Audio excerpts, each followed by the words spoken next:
Bapak, Ibu, dan saudara-saudaraku yang terkasih, Shalom Jalahorasma Dihita Saluhutna. Selamat Hari Rabu.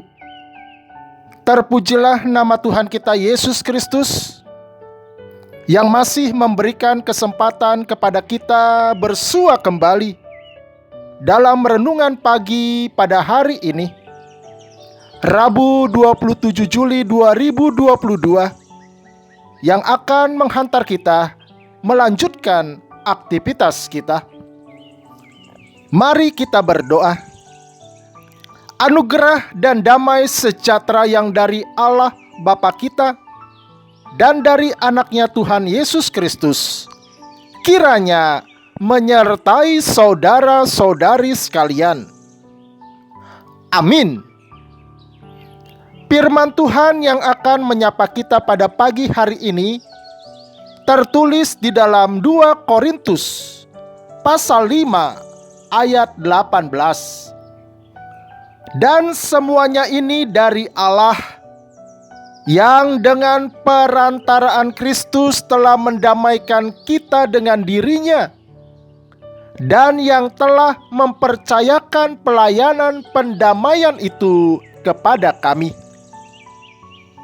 Sudenai sian debatado ai ibanado padenggaton hita tudirina marhite Kristus jala dilehondo tuhami tohonan pardengganani. Demikianlah pembacaan firman Tuhan.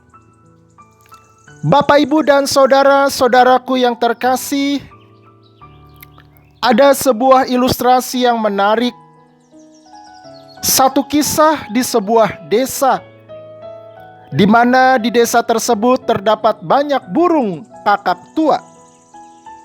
Pada suatu hari hinggaplah seekor burung elang di jendela sebuah rumah di desa itu.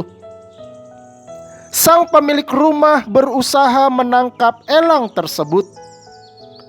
Oleh karena penduduk desa setempat belum pernah melihat burung seperti itu, termasuk sang pemilik rumah, akhirnya mereka memutuskan untuk memendekkan bulu sayapnya, memotong cakarnya, dan mengikir paruh elang agar menjadi serupa dengan burung kakak tua.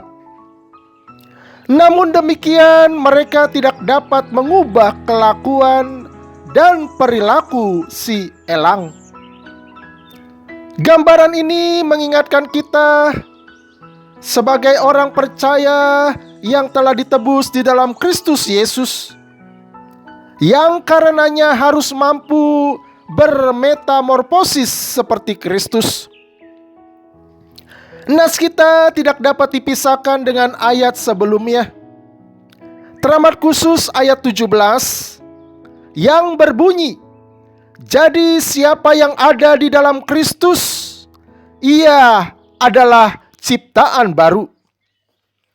Saudara-saudara, nas kita berbicara mengenai pendamaian, di mana kita telah diperdamaikan dengan Allah melalui Kristus Yesus. Artinya, Allah telah berkenan kepada kita oleh karena Kristus yang telah menebus kita dari lumuran dosa.